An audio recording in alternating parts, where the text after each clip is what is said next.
Class 10th, New Math, Exercise 1.1, Question number 2. Write in terms of iota. Part number 1, 2 plus under root minus 4. इसको हम solve करने के लिए -4 को इस तरह से ब्रेक डाउन करेंगे कि 4 अलग कर लेंगे और मल्टीप्लाइड बाय -1 अलग कर लेंगे। इसके करने का मकसद ये है कि जो अंडर रूट -1 होता है वो बराबर होता है एओटा के, जैसे कि इधर बॉक्स में दिखाया गया। इसलिए -4 को हम क्या लिख सकते हैं, 4 मल्टीप्लाइड बाय -1, क्योंकि इसका आंसर भी -4 ही आएगा। तो हम लिखेंगे 2 प्लस अंडर रूट 4 इंटू -1। फिर हम ये जो अंडर रूट है 4 के ऊपर अलग कर लेंगे और -1 के ऊपर अलग कर लेंगे। तो हम लिखेंगे 2 plus under root 4 into under root -1। Under root 4 किसके बराबर आंसर देता है, 2 के बराबर। इसको आप कैलकुलेटर से भी सॉल्व कर सकते हैं और वैसे भी आपको पता होना चाहिए।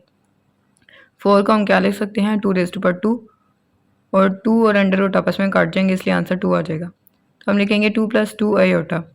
ये हमने अंडर रूट 4 की जगह 2 इसलिए लिखा क्योंकि इसको सॉल्व करेंगे कैलकुलेटर से तो 2 आएगा, और अंडर रूट -1 की वैल्यू होती है आयोटा, इस वजह से। और ये साइड पे जो है, राइट साइड पे 3 लाइंस जो लिखी हुई हैं, ये वर्किंग है, ठीक है, क्वेश्चन को समझाने के लिए। सेकंड पार्ट है 3 अंडर रूट -7। तो -7 को हम क्या लिख सकते हैं, 7 इंटू -1। तो हम लिख लेते हैं 3 माइनस अंडर रूट 7 इंटू -1। फिर जो अंडर रूट है वो दोनों रकमों के ऊपर अलग लगा देंगे। तो 3 minus under root 7 into under root -1। फिर अंडर रूट 7 को तो फर्दर सॉल्व कर नहीं सकते, लेकिन अंडर रूट -1 की जगह आयोटा पुट कर सकते हैं। तो आंसर आ जाएगा 3 minus under root 7 into iota. Third part है 2/5 plus under root -16/5। Under root -16 को हमने क्या लिख लेना है, 16 इंटू -1। बाकी सारी वैल्यूज सेम टू सेम लिखी जाएंगी। फिर जो अंडर रूट है वो 2 वैल्यूज़ के ऊपर है, तो दोनों के ऊपर अलग कर लेंगे। अंडर रूट 16 के ऊपर अलग कर लेंगे और -1 के ऊपर अंडर रूट अलग कर लेंगे। बाकी सारी वैल्यूज सेम टू सेम आएंगी।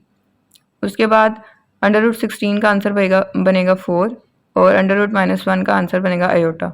तो हम लिखेंगे 2/5 प्लस 4 आयोटा ओवर 5, और साइड पे जो है प्रोसेसिंग दी हुई है, रफ अमल दिया हुआ। फोर्थ पार्ट में कहा गया कि under root 2 minus under root 3। तो अंडर रूट 2 तो एज इट लिखा जाएगा, माइनस भी एज इट लिखा जाएगा। सिर्फ अंडर रूट -3 को हमने ब्रेक डाउन करना है, तो इसको हम लिख सकते हैं 3 इंटू -1। फिर जो जज़र है वो अलग लिख लेंगे, 3 के ऊपर अलग लिख लेंगे और नफ़ी 1 के ऊपर अलग लिख लेंगे। फिर नफ़ी 1 की जगह आयोटा लिख लेंगे, क्योंकि उसके ऊपर जब जज़र होता है तो वो आयोटा के बराबर होता है। तो under root 2 minus under root 3 iota.